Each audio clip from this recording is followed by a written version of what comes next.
नमस्कार दोस्तों, स्वागत है आप सभी का। तो 31,277 अभ्यर्थियों की जो काउंसलिंग प्रक्रिया है लगभग समापन की ओर अग्रसर है। और जो भी अभ्यर्थी इन 2 दिनों में काउंसलिंग करवाने के लिए नहीं आए थे या फिर जिन अभ्यर्थियों का कहीं पर चयन हो गया था, तो इसके बाद दोस्तों फिर इन अभ्यर्थियों को फिलहाल में मौका नहीं मिलेगा और ये लोग फिर एक तरह से आपकी जो भी सीटें होंगी वो रिक्त जाएंगी। तो पिछले वीडियो के माध्यम से दोस्तों आप सभी के साथ एक जानकारी साझा की जा रही थी कि आज अभ्यर्थी 37,339 के SCERT निदेशालय लखनऊ गए हुए हैं और यहाँ पर यह पता करने का प्रयास, साथ में यह अपील की जाएगी उनसे, इस तरह की जो उनसे मांग रखी जाएगी कि जो भी रिक्त सीटें बचती हैं उनके लिए आप एक और सूची जारी करवा दीजिए। क्योंकि देखिए दोस्तों, ये होना था कि पहले जो 67 की पूरी चयन प्रक्रिया एक बार संपन्न होने के पश्चात जो सीटें रिक्त बचती, फिर उनके लिए जो कम गुणांक अचयनित अभ्यर्थी थे उनके लिए मौका दिया जाना था।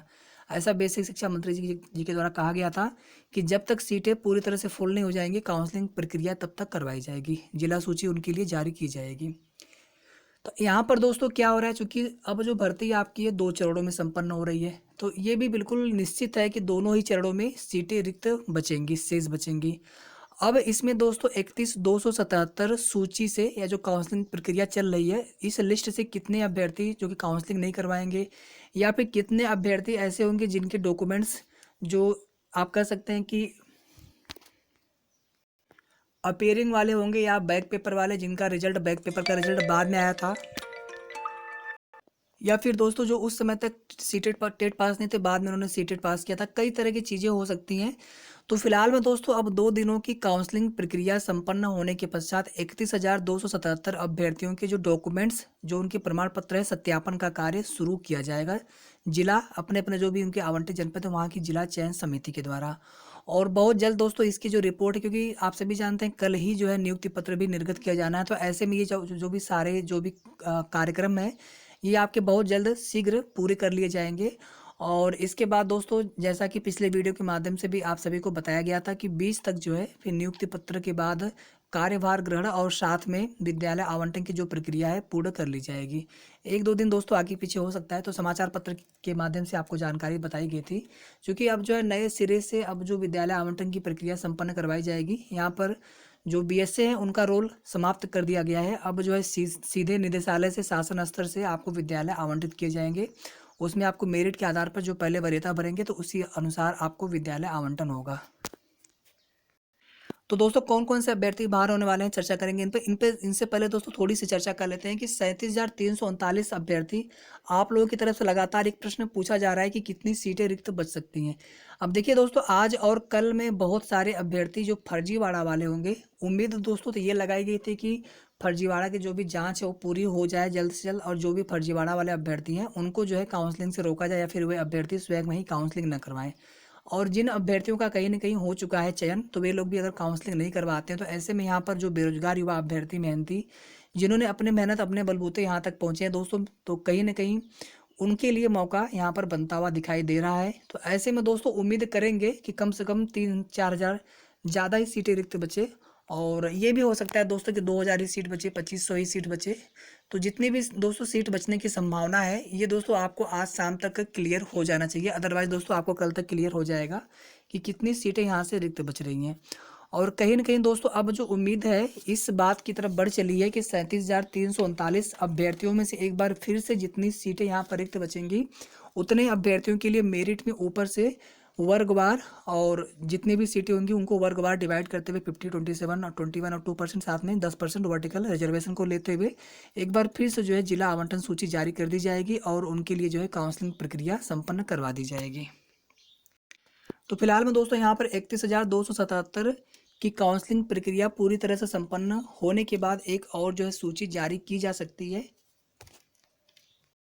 अब देखिए दोस्तों, यहाँ पर कौन से अभ्यर्थी जो हैं बाहर होने वाले हैं। पहले तो दोस्तों जो फर्जीवाड़ा वाले हैं, त्रुटि संशोधन वाले अभ्यर्थी परेशान ना हो, क्योंकि उनके लिए देखिए कोर्ट से भी आदेश और दिशा निर्देश जो जारी किए गए थे, वहाँ पर शपथ पत्र की बात कही गई थी। तो वहाँ पर देखिए किस तरह से बेसिक शिक्षा निदेशालय सचिव साहब निर्णय लेते हैं उस पर।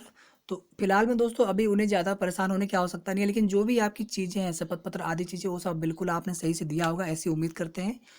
अब देखिए दोस्तों, यहाँ पर जब आपका शासनादेश जारी हुआ था 1/12/2018 का, बाद में जो है फिर एलिजिबिलिटी क्राइटेरिया को लेकर के अभ्यर्थी कोर्ट गए हुए थे, तो उसके बाद दोस्तों 22/12/2018 को ये माना गया था कि उसके पहले पहले तक आपके पास समस्त जो भी एलिजिबिलिटी क्राइटेरिया है पूरी होनी चाहिए।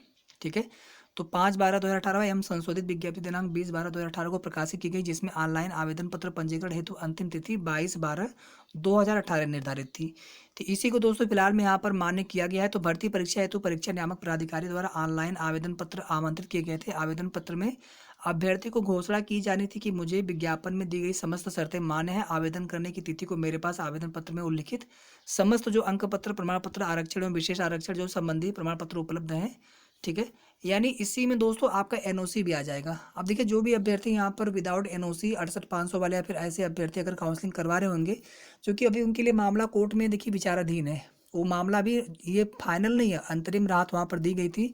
तो ऐसे में दोस्तों यहाँ पर एनओसी भी अगर 22/12/2018 की अगर पहले का है तो ठीक है, बाद का होने पर दोस्तों फिर आगे हो सकता है कि दिक्कत यहाँ पर हो सकती है। तो यदि परीक्षा के पूर्व अथवा बाद में जांच उपरांत कोई भी विवरण असत्य अथवा गलत पाया जाता है तो संबंधित अधिकारी मेरा अभ्यर्थन निरस्त करने तथा मेरे विरुद्ध वैधानिक कार्रवाई करने का अधिकार उन्हें होगा। तो दोस्तों ये सभी प्रकार के जो भी अभ्यर्थी होंगे फिलहाल में 31,277 भर्ती प्रक्रिया से बाहर हो सकते हैं। इसके बाद दोस्तों जो शासन स्तर से उप सचिव उत्तर प्रदेश बेसिक शिक्षा परिषद अनिल कुमार जी की तरफ से जो एक विज्ञप्ति जारी की गई थी, नोटिफिकेशन, वहाँ पर भी दोस्तों यही चीज़ पूरी तरह से क्लियर किया गया था कि 22/12/2018। ठीक है, तो जो भी आपके पास प्रमाण पत्र थे सभी आपके पास क्लियर हो, मतलब यानी फुलफिल क्राइटेरिया आपको होना चाहिए 22/12/2018 से पहले पहले का। यानी इसमें जो 2015 जो बीटीसी बैक पेपर वाले अभ्यर्थी थे उन्हें यहाँ पर समस्या हो सकती है। पहले तो 1/12 की वजह से और भी ज़्यादा समस्या हो रही थी, फिर बाद में संशोधित और कोर्ट की तरफ से फिर जब अभ्यर्थियों के लिए राहत दिया गया था तो 22/12/2018 की जो अंतिम तिथि थी उसी को मान्य किया गया था एलिजिबिलिटी को लेकर के। तो कुल मिलाकर के दोस्तों 37,339 अभ्यर्थियों के लिए सुप्रीम कोर्ट से अंतिम रिजर्व ऑर्डर के आने से पहले पहले अगर एक और सूची दोस्तों यहाँ पर अगर जारी हो जाती है और अगर यहाँ पर सीटें ज़्यादा हो जाती हैं, 3-4 हज़ार भी सीटें हो जाती हैं, कम से कम दोस्तों इतने अभ्यर्थियों को एक बार फिर से यहाँ पर मौका मिल जाएगा। फिर जो शेष अभ्यर्थी बचेंगे दोस्तों फिर उन्हें वापस से जो है फिर सुप्रीम कोर्ट के ऑर्डर का इंतजार करना पड़ेगा। तो कहीं ना कहीं दोस्तों यहाँ पर सभी अभ्यर्थियों को एक साथ राहत नहीं मिल पा रही है और जो जिनका सिलेक्शन हो जाता है दोस्तों यहाँ पर विचार ये होगा कि जिनका चयन नहीं हो पाता है तो ऐसे अभ्यर्थियों के लिए भी दोस्तों सरकार की तरफ से अपील होनी चाहिए और इनके लिए भी जो भर्ती प्रक्रिया है दोस्तों ससमय जल्दी से जल्दी संपन्न हो। हमारे लिए दोस्तों जिनका सिलेक्शन हो जाता है दोस्तों उनके लिए हमारी तरफ से बहुत बहुत शुभकामनाएं और उन्हें बहुत प्रसन्नता होती है दोस्तों। और जिनका कहीं चयन, अब जिनका अभी तक चयन रुका पड़ा है, ठीक है, तो उनके लिए दोस्तों हमारी तरफ से संवेदना भी है और उम्मीद करेंगे दोस्तों कि आपकी भी जो भर्ती प्रक्रिया है जल्द काउंसलिंग प्रक्रिया शुरू की जाए और आपको भी नियुक्ति पत्र जल्द से जल्द मिले। तो फिलहाल दोस्तों प्रमाण पत्रों का सत्यापन कार्य जो है बिल्कुल चल रहा है और इसमें सत्यापन के पश्चात ही ये क्लियर हो पाएगा। तो आपको शाम तक या फिर कल सुबह तक क्लियर हो पाएगा कितने अभ्यर्थी कितनी सीटें यहाँ पर रिक्त बच सकती हैं।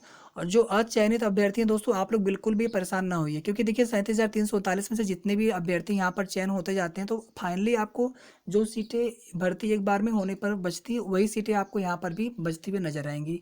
तो आपको बिल्कुल भी यहाँ पर निराश या परेशान होने की आवश्यकता नहीं है, फाइनली सीटें बचेंगी आपके लिए। जितने अभ्यर्थी 37,339 में से माइनस होंगे फिर वो सीटें आपके बचने वाली ही आगे फाइनली। तो ऐसे में दोस्तों जो कम गुणांक अचयनित अभ्यर्थी हैं आपके लिए जो फाइनल काउंसलिंग प्रक्रिया भर्ती प्रक्रिया संपूर्ण होने के पश्चात फिर से दोस्तों एक बार रिवाइज जो है जिला आवंटन सूची जारी होनी बिल्कुल तय है, ऐसा बेसिक शिक्षा मंत्री जी ने भी कहा है। और आगे की जो भी महत्वपूर्ण अपडेट्स होगी दोस्तों तो उसके लिए आप सभी लोग बने रहिए हमारे चैनल के साथ। तो प्लीज़ दोस्तों चैनल को सब्सक्राइब जरूर कर लीजिएगा, साथ में वीडियो को लाइक कर दें, ज़्यादा से ज़्यादा शेयर कर दें। Thank you so much friends, thanks for watching.